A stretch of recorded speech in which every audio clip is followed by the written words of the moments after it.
No te desconectes. En breve por Miraflores TV Digital. Buenos días, señor presidente. Escúchanos de lunes a viernes, de 7:55 a 8:30 de la mañana. Solo por Miraflores TV Digital. Una mirada diferente. Miraflores TV Digital. Desde hace 84 años, formando parte de tu corazón. Ahora en todas tus redes sociales. Síguenos, comparte, comenta y forma parte de esta gran familia. Contenidos en vivo a través de nuestra página oficial de Facebook, Miraflores TV Digital. Interactúa con nuestra cuenta de Instagram, Miraflores TV Digital. Si te perdiste algún programa en vivo, suscríbete a nuestro canal de YouTube, Miraflores TV Digital, porque tú eres parte de nuestra historia desde hace 84 años.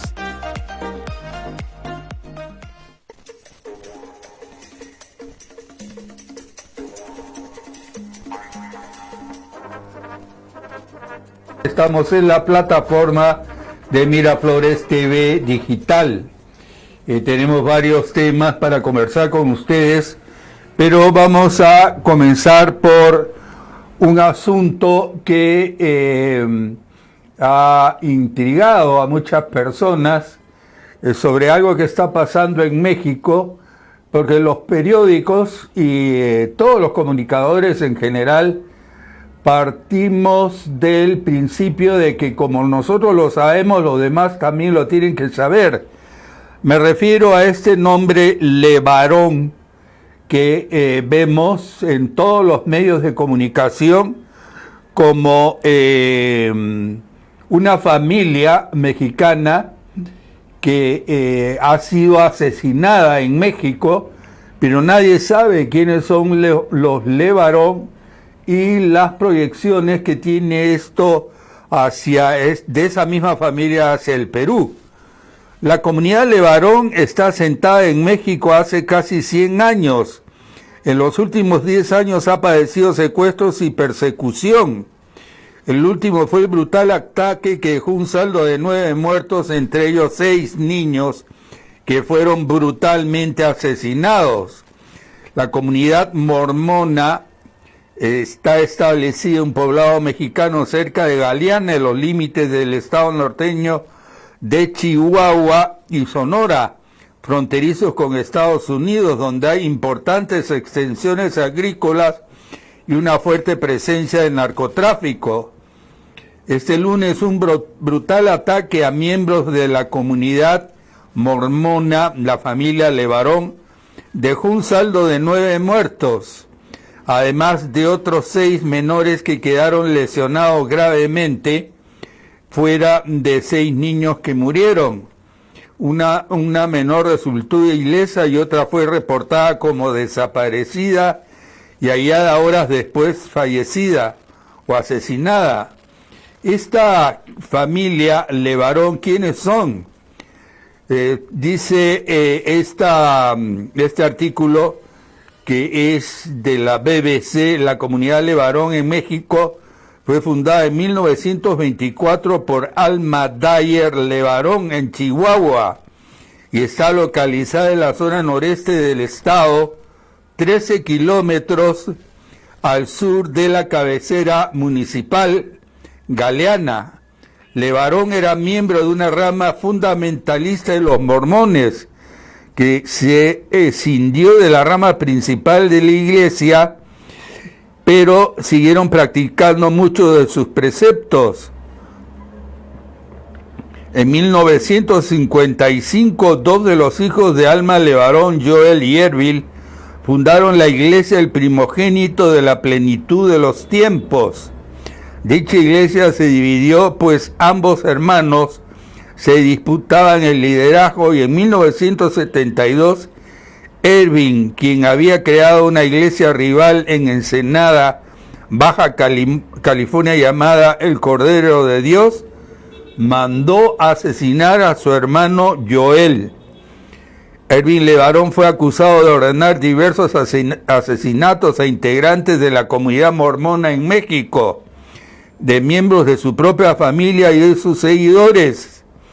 Actualmente los Levarón están ubicados al noreste de Chihuahua, una zona en la que se aglomeran miembros de la comunidad mormona y diferentes colonias de comunidades menonitas. ¿Cuántos levarón hay en la región y a qué se dedican los mormones? Actualmente, de acuerdo con un último censo realizado por el Instituto Nacional de Estadísticas y Geografía, la población total de la colonia Levarón es de 1.051 habitantes, de los cuales 496 son hombres y 555 mujeres.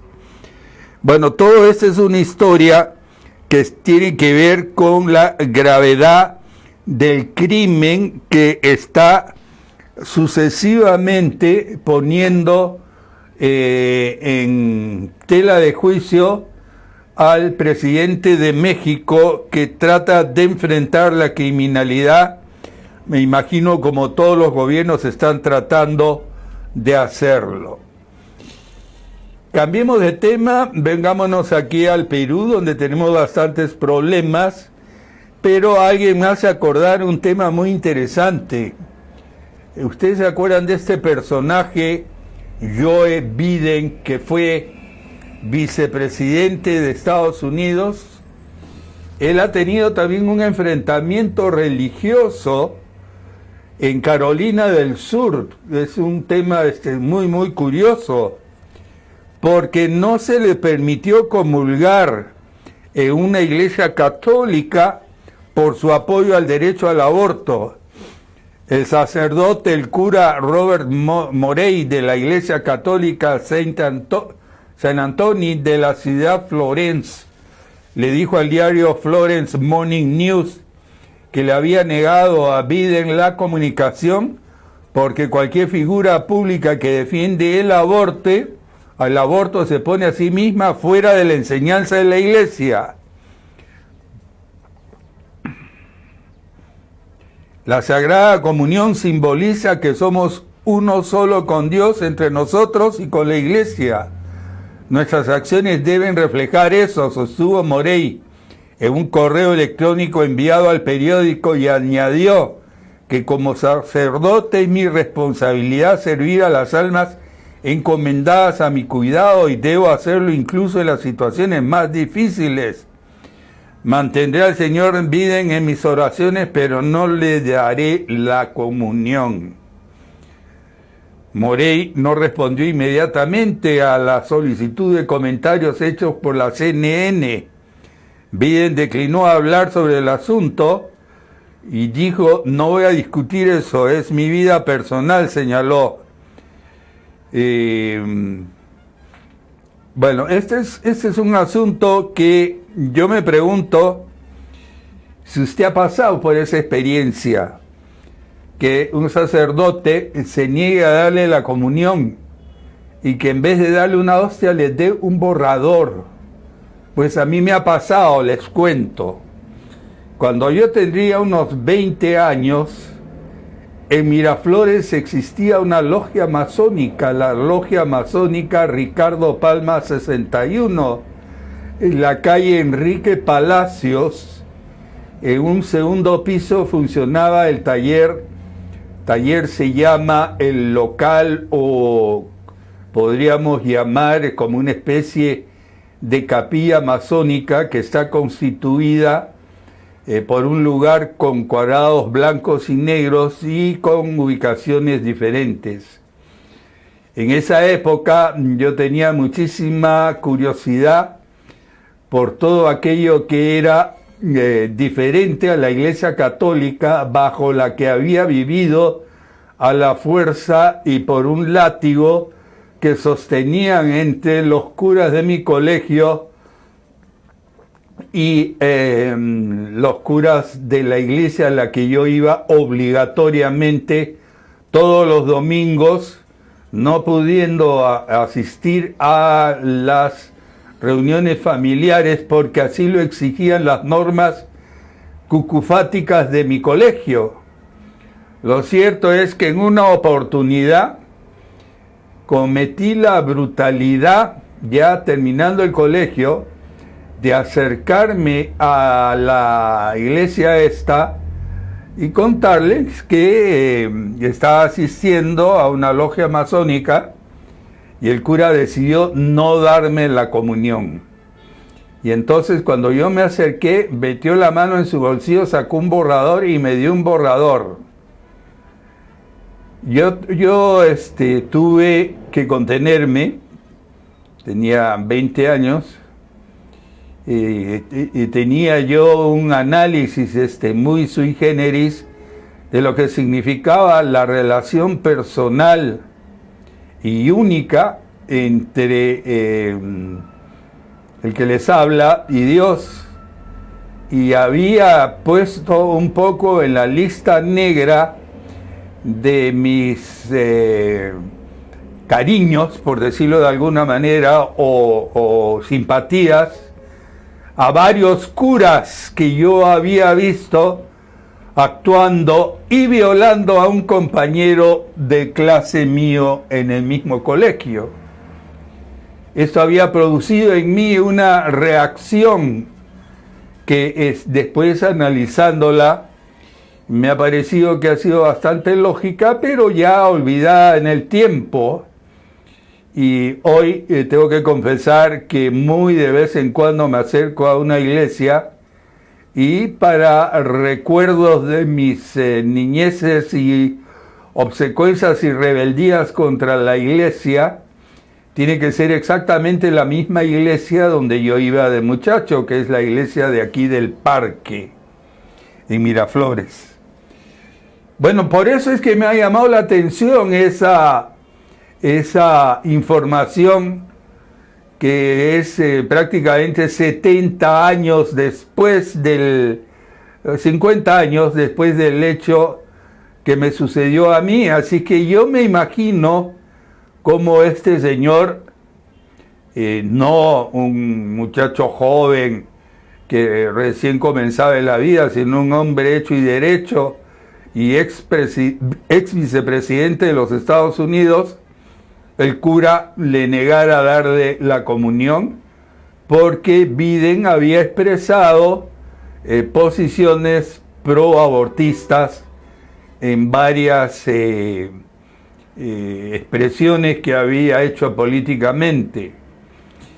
Estas cosas se las cuento porque esto probablemente no pasaría en el Perú, porque hoy por hoy, para suerte de la juventud, los sacerdotes manejan la comunicación de los temas religiosos, espirituales, con la gente joven de una manera, quién sabe, mucho más ligera y menos de obligaciones y temas forzosos como eran antes.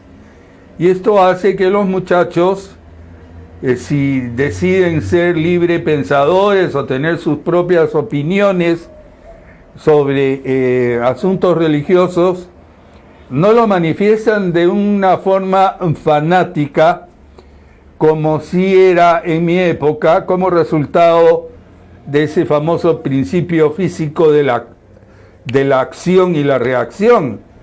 Si tú eres una persona que ha sido educada en un ambiente, en una familia de personas liberales, o sea, que tienen pensamientos religiosos independientes, donde a nadie se les obliga a pensar de una manera o de otra, no solo en temas religiosos, sobre todo proveniendo de una raíz familiar donde había mucha influencia sobre precisamente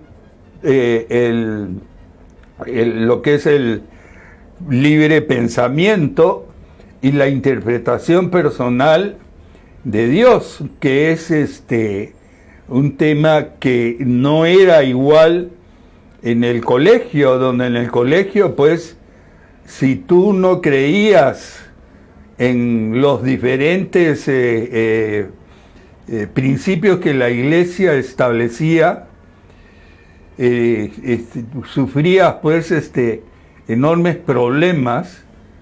Y yo tenía además una influencia curiosa La de mi madre, que era protestante, luterana, ella como alemana era luterana, y fue obligada a volverse católica a la fuerza para poderse casar con mi papá. Entonces, esto ya conformó, y con esto les cuento, dejo de hablar de este pasado medio tortuoso en mis pensamientos religiosos, porque de esa forma les he podido hacer entender todo lo que pasaba por la mente de un joven que no podía entender cómo unos decían una cosa y otros decían algo opuesto.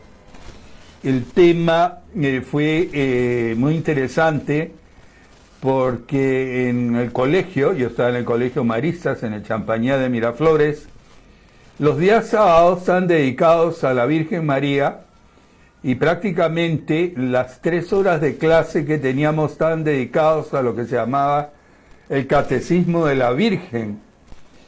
Y era un elemento en el cual nos preparaban teóricamente para defender una serie de factores que tienen que ver, por ejemplo, en la virginidad precisamente de la Virgen María, tema que no manejan los protestantes luteranos desde la rebelión de Lutero.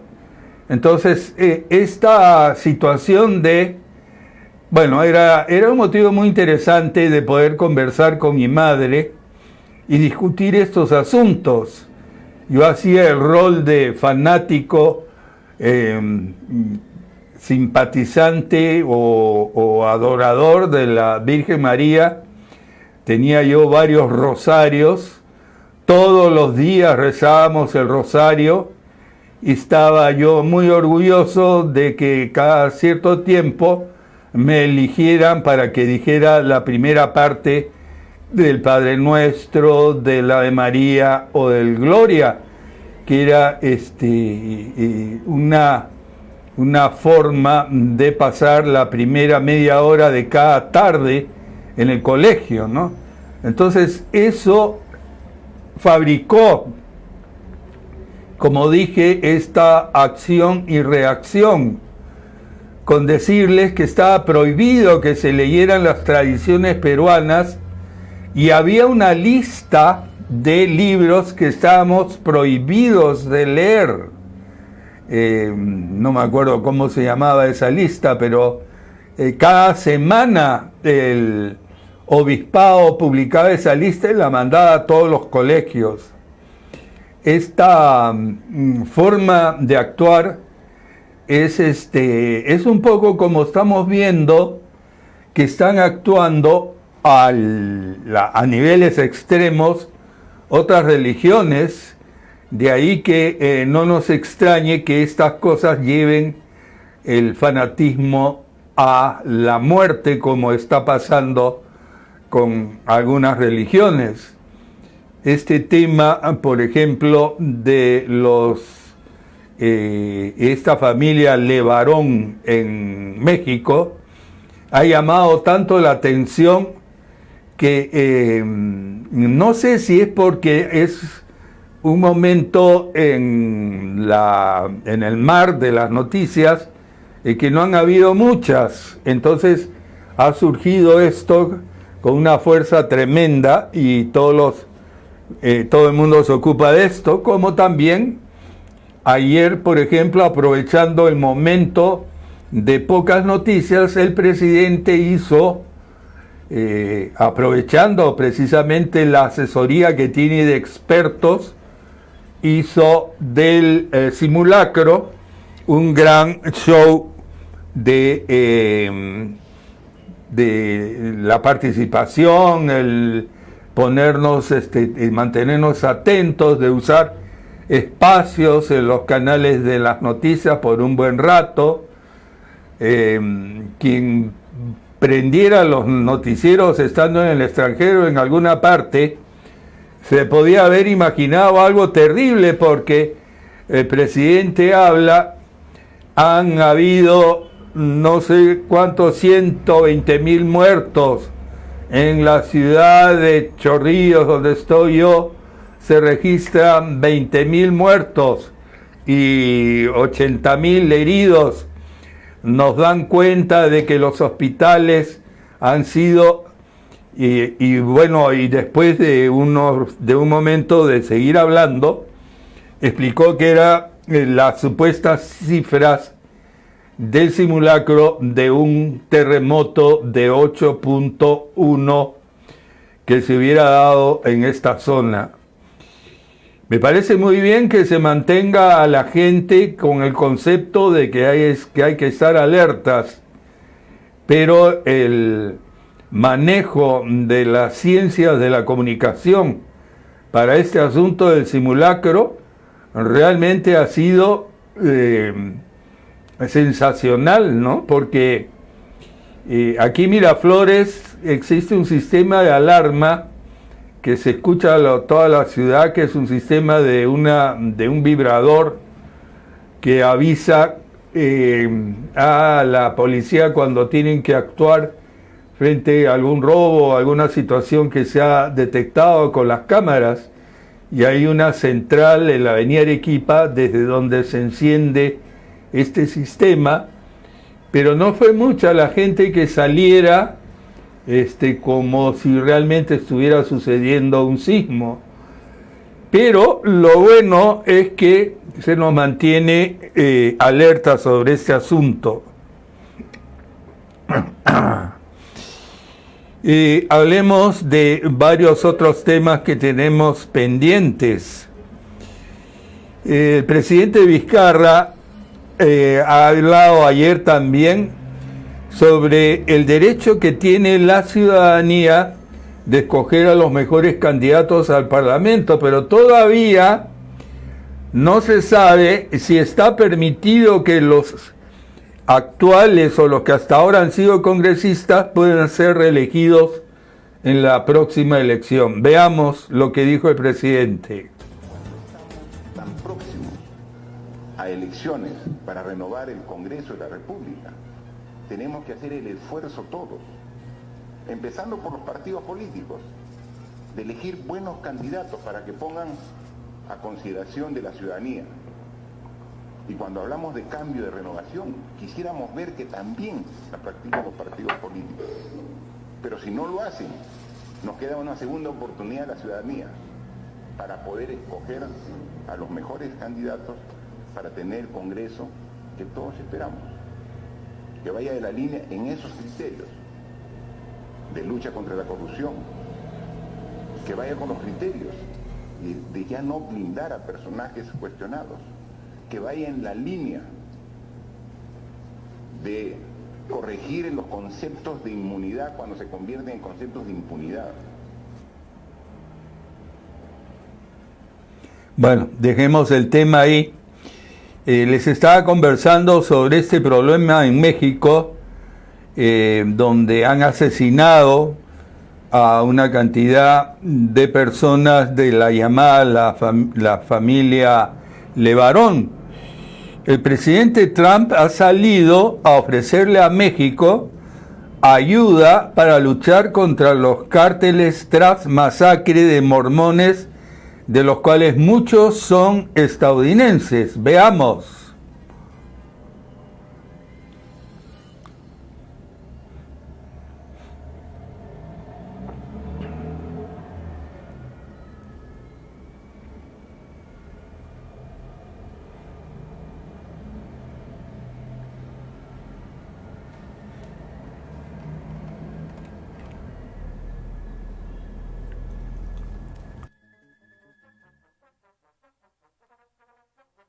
Vamos a dejar el tema.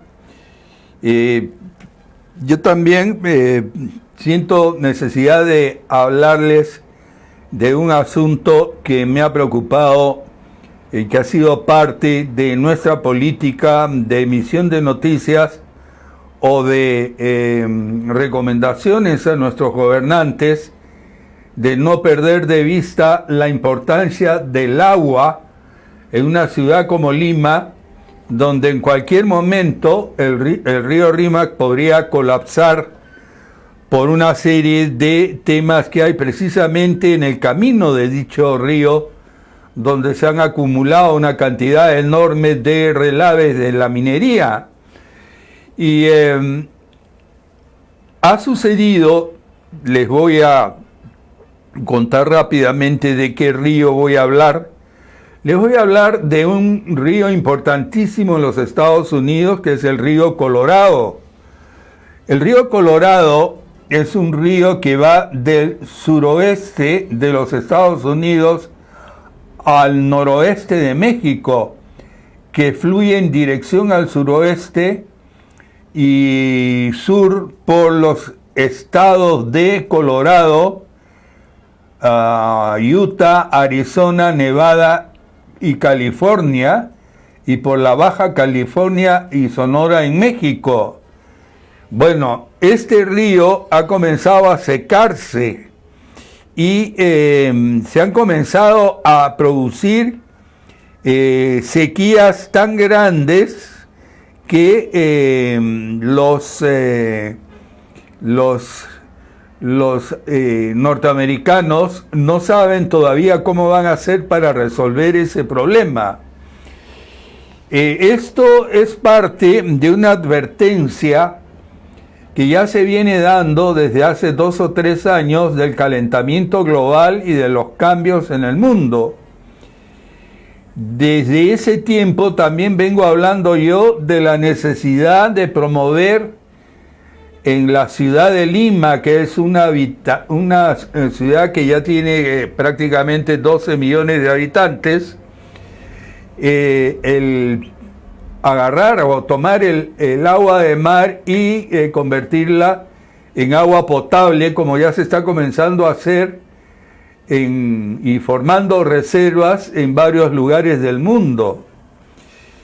Y sobre este asunto precisamente tenemos un pequeño documental donde se advierten sobre las consecuencias de la sequía del río Colorado, que afectaría a millones de personas. Pongan en vez del río Colorado el río Rímac, por ejemplo. Veamos. La sequía prolongada del río Colorado en Estados Unidos podría traer graves consecuencias a casi 40 millones de personas que se enfrentarían a grandes recortes en el abastecimiento de agua. A principios del siglo XXI, este río vivió los 5 años más secos de su historia, lo que derivó en la pérdida de casi la mitad de sus recursos. Elena Villar amplía.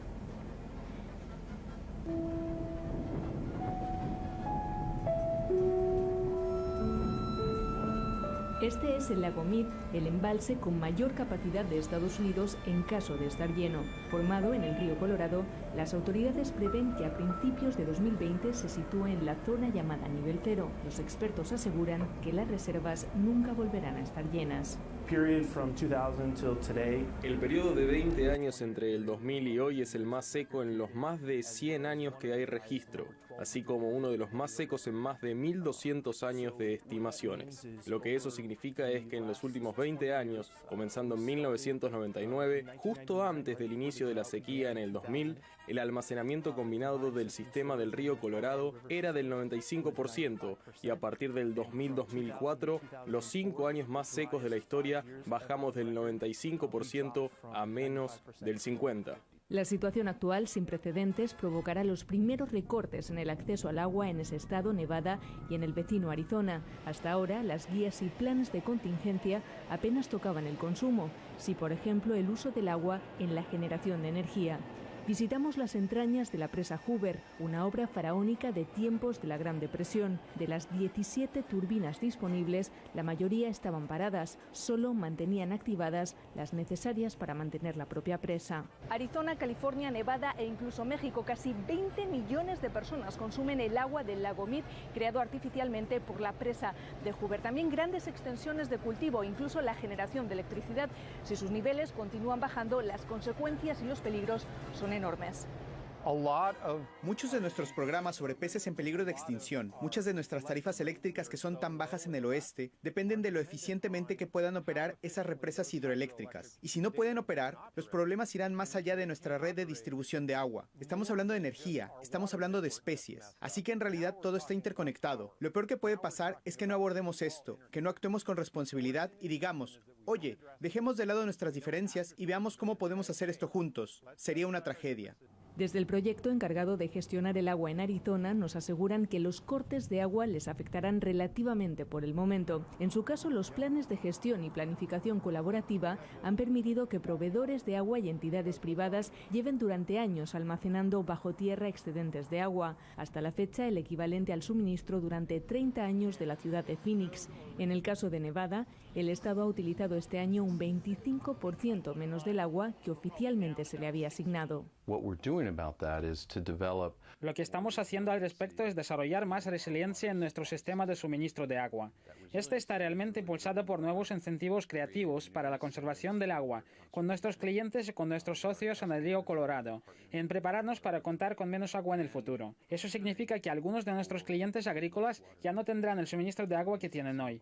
Es decir, pronto los cortes afectarán a los ciudadanos, una preocupación en la mente de los territorios que dependen del Colorado desde principios de la década de los 20. Aunque el último acuerdo entre estados se produjo el pasado mayo, la nueva negociación será la que demuestre si el deterioro es irreversible. Además, la gestión cada vez será más difícil. Las zonas más afectadas por la sequía son algunas de las que han registrado un mayor crecimiento poblacional de Estados Unidos. El Colorado sirve en su conjunto a casi 40 millones. Se espera que en el futuro sean muchos más. No creo que muchas personas que se mudan aquí realmente entiendan la situación en el río Colorado. Mucha gente se muda desde climas mucho más húmedos y cuando llegan piensan que puede ser como Ohio. Bueno, aquí es más seco. Ya sea en Colorado o Utah o hacia abajo en Arizona y México, no hay tanta agua en esta parte del país. Así que la gente tiene que ser realmente consciente acerca de no usar demasiada agua.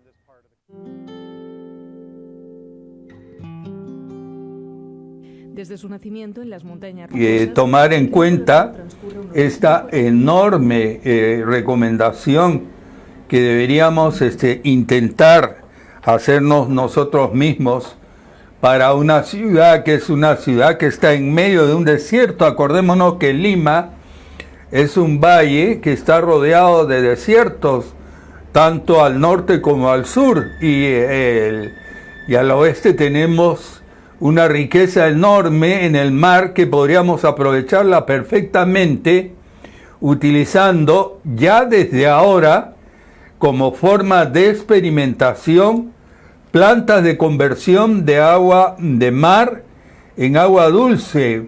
Esto es algo que ya tendríamos que estar haciendo. Debe haber iniciativas privadas que propongan esto, o el mismo Estado que lo tome en cuenta. Ciudades con buenas, con fondos como por ejemplo San Isidro o Miraflores, deberían conjuntamente pensar en instalar una pequeña planta de conversión de agua salada en agua dulce y comenzar a ver cómo funciona esto, cómo se trabaja y luego cómo se puede ampliar a los niveles que realmente estamos necesitando. Hemos podido ver durante el año pasado que hemos tenido casi semanas en algunos lugares de Lima donde no ha habido agua por todo ese tiempo, por problemas que no han sido de este tipo, de escasez precisamente de agua, sino en muchos casos porque las reservas que debería manejar Sedapal se contaminaron de tierra en unos casos por exceso de agua, pero en otros casos porque no daban, las tuberías estaban malogradas, en fin, pero ya sabemos lo que es sufrir la falta de agua y creo que ya se debería estar preparando una ciudad que intenta ser la más moderna como Miraflores o el mismo San Isidro, deberían estar ya preparándose, sobre todo teniendo aquí a tiro de piedra el mar, ¿no?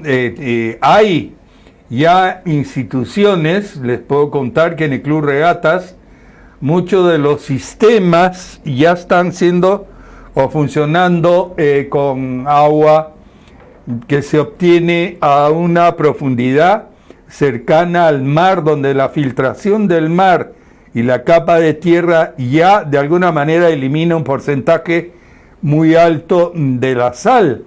Es agua salobre, pero que funciona perfectamente para los servicios higiénicos y que previamente ser hervida también puede ser bebida.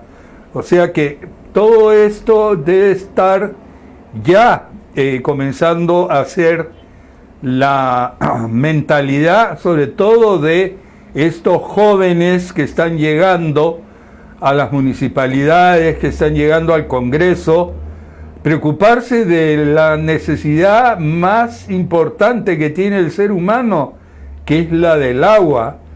Acordémonos de la historia de la humanidad, cómo las grandes poblaciones comenzaron cerca de las fuentes de agua, y es que el agua es indispensable.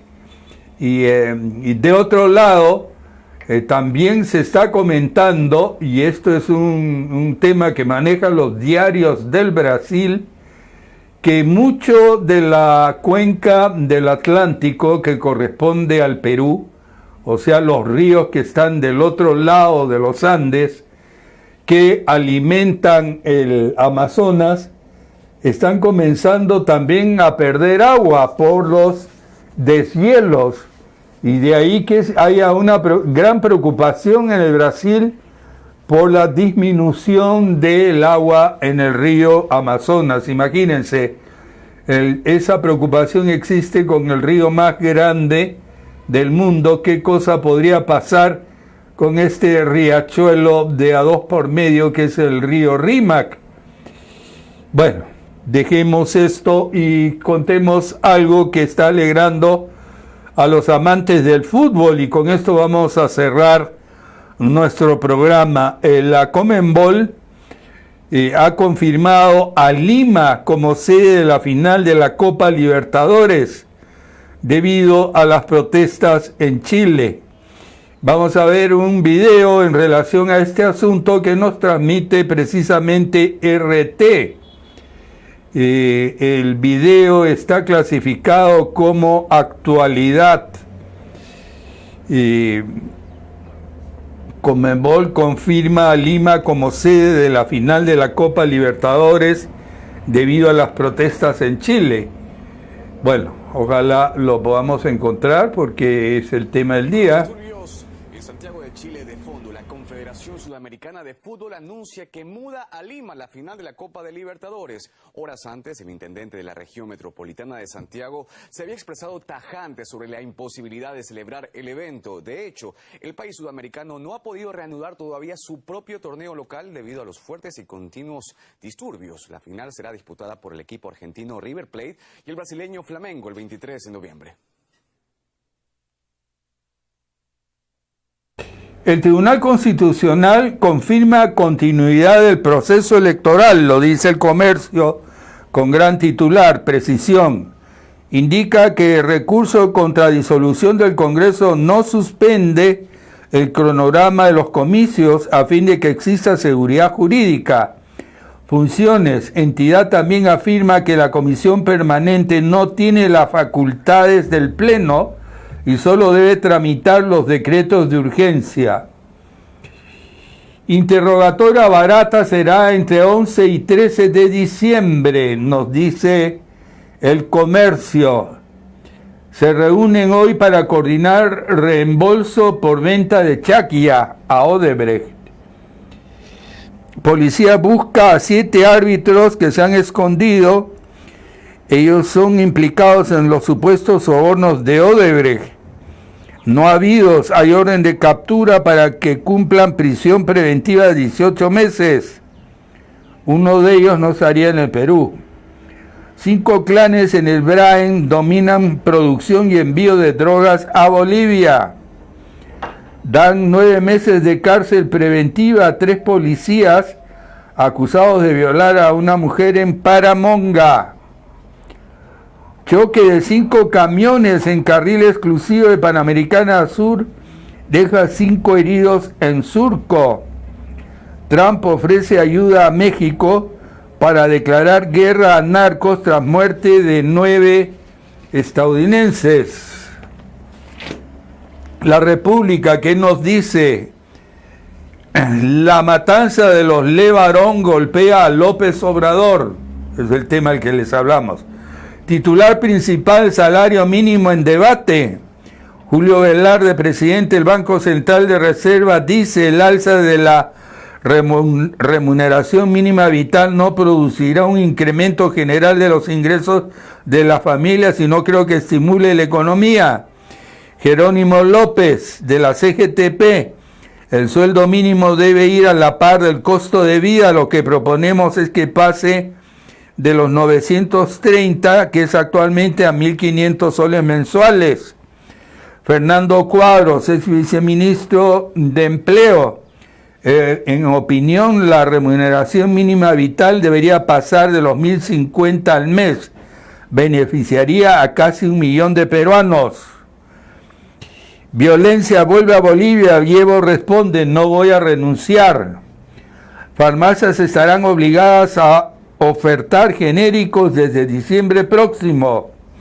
Varias ya lo están haciendo. Pasan a retiro oficiales del Ejército, la Marina y la FAP. Envían 9 meses a prisión preventiva a 3 policías que abusaron de una joven. Y como gran titular, una fotografía de la agencia France Press de la Copa, y dice: la Copa Libertadores se muda a Lima. Nos hace acordar que el 8 y 9 de este mes, ¿hoy qué fecha es? Y justamente 6. El 8 y 9 de noviembre será la Teletón. Todos tenemos que cooperar de alguna forma. Y así terminamos el programa de hoy con nuestra canción Oración, pidiendo que todo cambie, que todo sea mejor. Y al mismo tiempo, nuestra frasecita de colorín colorado: el programa se ha terminado y con Radio Francia se han quedado. Una canción de amor universal. Yo tengo fe, será una realidad. El mundo de justicia que ya empieza a despertar. Yo tengo fe que todo cambiará, que triunfará por siempre el amor. Yo tengo fe.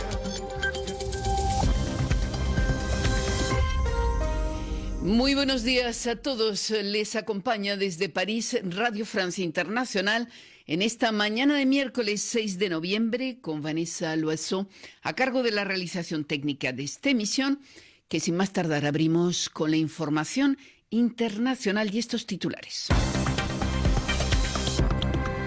Carmele Gallubo. Vuelta de tuerca del gobierno francés a su política migratoria. El primer ministro Philippe presentó esta mañana su reforma que comprende cuotas de migrantes por profesión y restringe a los solicitantes de asilo el acceso a los servicios de salud. Nuevos aprietos para Donald Trump. El ex embajador de Estados Unidos ante la Unión Europea confirma ante el Congreso que el presidente condicionó la ayuda militar a Ucrania a que Kiev investigara a la familia Biden, su principal rival político. Yemen, en busca de una salida negociada a su guerra civil. Arabia Saudita anuncia conversaciones con los rebeldes hutíes que cuentan con el respaldo de Irán. Noticias pues en Radio Francia Internacional. La inmigración laboral a Francia deberá responder a las necesidades de los sectores económicos franceses y ello mediante el establecimiento de cuotas de extranjeros. Ese es uno de los principales anuncios que hizo esta mañana el primer ministro Édouard Philippe, que quiere introducir un sistema similar al practicado en países como Canadá o Australia. De paso, el gobierno espera ganarse a una parte del electorado del centro derecha. Pero para empezar, Lucille Jambert, buenos días. Buenos días. ¿En qué consisten las principales medidas de esa reforma? La principal medida es, lo decías, la instauración de cuotas u objetivos cuantitativos de inmigrantes que entren a Francia por motivos profesionales en función de las necesidades del mercado laboral. Cada año se actualizará entonces una lista por regiones de los sectores con escasez de mano de obra. Una medida para seducir a los electores de derecha, pero que el propio presidente conservador Nicolas Sarkozy había desechado en 2007 tras un informe que la juzgaba ineficaz. Y es que las visas de trabajo solo representaron 33.000 de los 250.000 permisos de estadía otorgados el año pasado, es decir, mucho menos que las visas para familiares, estudiantes o refugiados. Lo que más critican las asociaciones de ayuda a migrantes son las nuevas restricciones en materia de salud. Los solicitantes de asilo solo podrán acceder a la protección sanitaria universal después de una carencia de 3 meses y los extranjeros indocumentados o que no obtuvieron el asilo ya no tendrán acceso a los servicios de salud franceses durante 1 año, sino solo por 6 meses. Y, Lucille, esos anuncios no son, sin embargo, únicamente económicos. Su pretensión también es electoralista. Queremos volver a tomar el control de nuestra política migratoria, así argumentó esta mañana el primer ministro Édouard Philippe. Lo cierto es que se trata de una mano tendida al electorado de derecha y de extrema derecha. Desde hace varias semanas el gobierno ha puesto la inmigración en el centro del debate público, en particular con la entrevista de Macron a la revista de ultraderecha Valeurs Actuelles, la primera de un presidente, y con declaraciones que han incendiado la polémica sobre el velo islámico. Objetivo para el oficialismo: robar votos a la extrema derecha en las municipales dentro de 4 meses e imponer el duelo Emmanuel Macron-Marine Le Pen para las presidenciales de 2022. Toda una agenda política. Lucille Jambert, muchas gracias por esas explicaciones. Y mientras el primer ministro Philippe presentaba esa reforma, el presidente Emmanuel Macron cerraba su visita de 3 días a China con la firma de contratos y acuerdos comerciales que reflejan que en materia de negocios la sintonía entre Pekín y París es buena. Carlos Herranz. Desde el foie gras hasta los drones, pasando por la confitura, los acuerdos que ha firmado Macron en China exponen el buen momento de las relaciones comerciales entre París y Pekín y se elevan hasta 13 millardos de euros según fuentes chinas. Principales contratos: la construcción de una megafábrica de reciclaje de combustible nuclear para la francesa Orano. También la francesa Suez va a trabajar en varios contratos de incineración de residuos tóxicos. En el campo de la industria agroalimentaria, ambos países se asocian para combatir la peste porcina en África.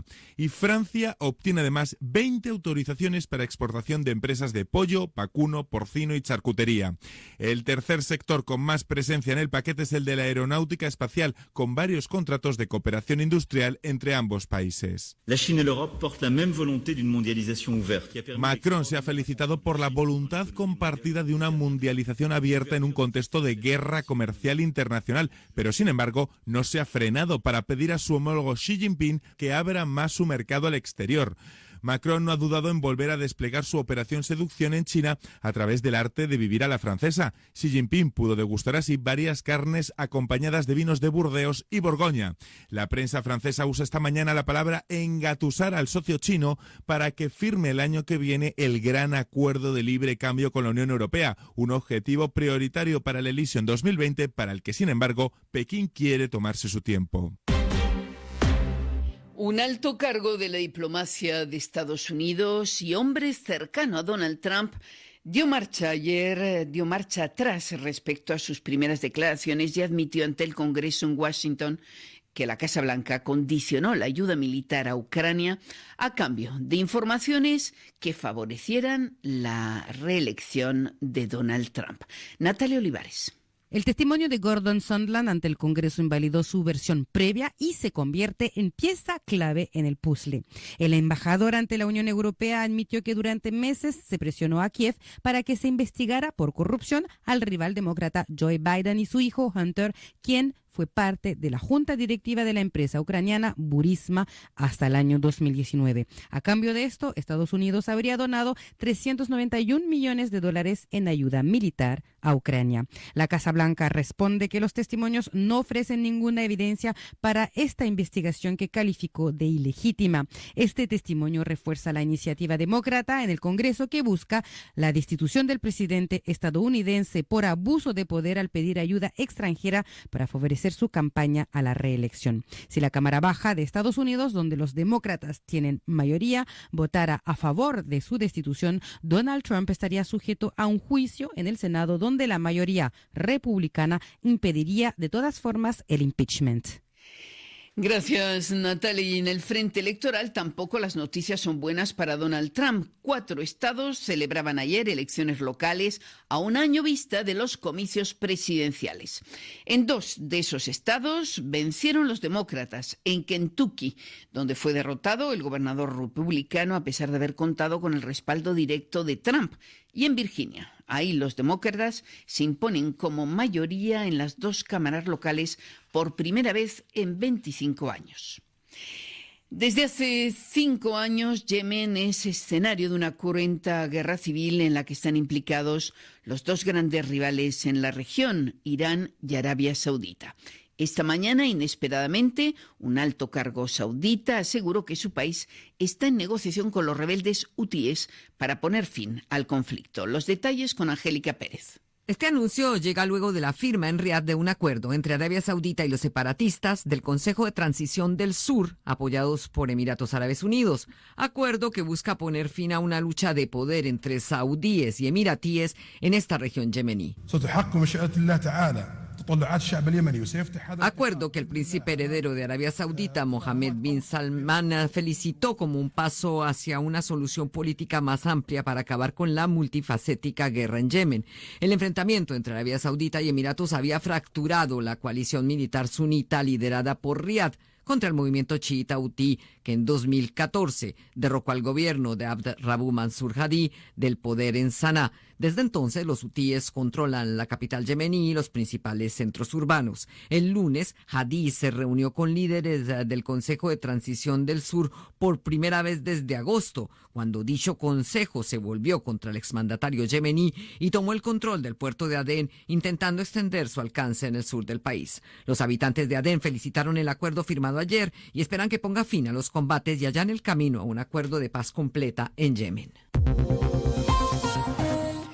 En México, los diputados aprobaron una reforma constitucional que contempla la posibilidad de revocar los mandatos de los funcionarios electos, incluyendo el mandato del presidente, así como convocar consultas ciudadanas sobre temas de interés nacional.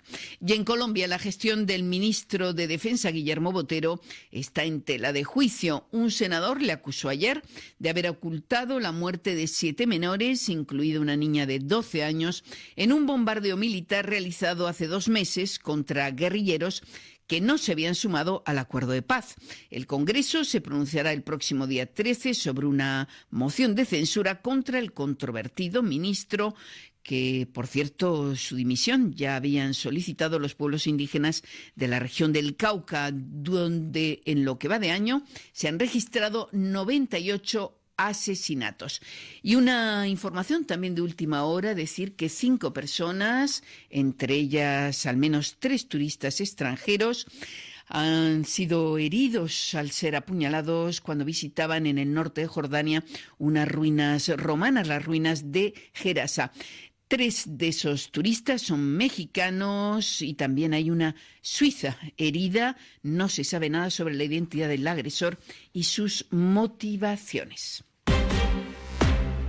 Y este miércoles se estrena en Francia la última película de Costa Gabras, el director de cine griego instalado en Francia, cineasta comprometido, que en esta ocasión con Compórtense como adultos da cuenta de los entresijos de las negociaciones entre los dirigentes europeos y el entonces ministro de Finanzas Varoufakis, María Carolina Peña.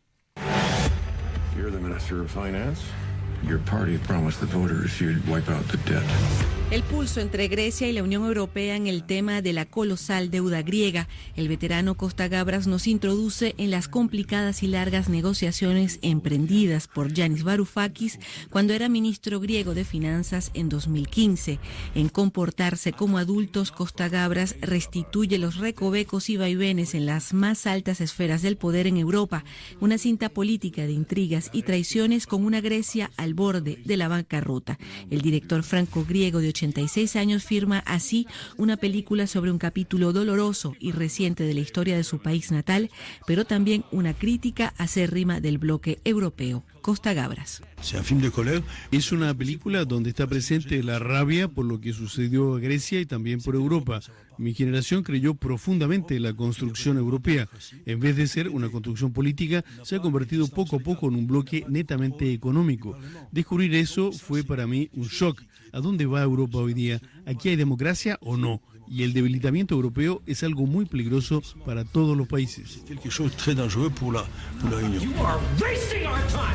Comportarse como adultos está hablada en inglés, francés y griego y se estrena hoy en los cines franceses. Bueno, pues con esa nota de cine comprometido llegamos al punto final de este informativo, pero tenemos otras cosas que contarles.